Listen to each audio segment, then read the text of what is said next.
માનનીય વડાપ્રધાન નરેન્દ્રભાઈ મોદીના જન્મદિવસ નિમિત્તે સેવા પખવાડિયા કાર્યક્રમ અંતર્ગત તેમજ માનવ સેવાના ભાગરૂપે રાણપુર શહેર ભાજપ દ્વારા અને બાંભણિયા બ્લડ બેંકના સહયોગથી સ્વામિનારાયણ મંદિર રાણપુર ખાતે મહા રક્તદાન શિબિરનું આયોજન કરવામાં આવ્યું હતું. આ કેમ્પમાં સૌપ્રથમ તો ભાજપના આગેવાનોએ રક્તદાન કરીને કેમ્પની શરૂઆત કરાવી હતી. ત્યારબાદ રાણપુર શહેરના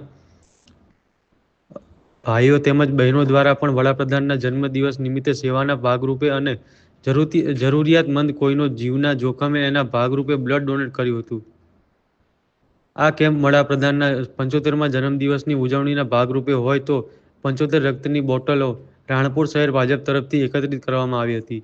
તેમજ બ્લડ ડોનેટ કરવામાં આવેલ તમામ દાતાઓને ગિફ્ટ તથા પ્રમાણપત્ર આપી સન્માનિત કરવામાં આવ્યા હતા. વિનોદ રમેશભાઈ સોલંકી, પૂર્વ પ્રમુખ રાણપુર તાલુકા પંચાયત, અને હાલ અમારે ભારતીય જનતા પાર્ટીનું જે સેવા પખવાડિયા કાર્યક્રમ અંતર્ગત જે કાર્યક્રમો ચાલુ છે એના બોટાદ જિલ્લાના સંયોજકની જવાબદારી.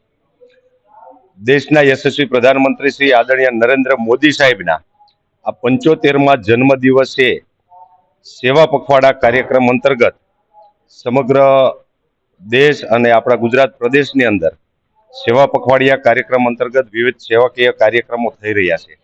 જેના અંતર્ગત આજે રાણપુર શહેર ભાજપ દ્વારા બ્લડ ડોનેશન કેમ્પનું આયોજન કરવામાં આવેલું હતું. ખૂબ સારી રીતે અને ખૂબ બહોળી સંખ્યામાં આ 75મા જન્મદિવસ નિમિત્તે 75 રક્તદાતાઓએ આજે અહીંયા રક્તનું દાન કર્યું છે. દેશના યશસ્વી પ્રધાનમંત્રીશ્રીનો આ 17મી સપ્ટેમ્બરે જન્મદિવસ હોય ત્યારથી 2 સપ્ટેમ્બર સુધી એટલે કે 15 દિવસ સેવા પખવાડિયું 2025 અંતર્ગત અમારા વિવિધ કાર્યક્રમો છે. એમાં રક્તદાન શિબિર હોય, સ્વચ્છતા અભિયાન હોય, એક પેડ માં કે નામ અંતર્ગત નમો વન બનાવવાના વિવિધ કાર્યક્રમો છે.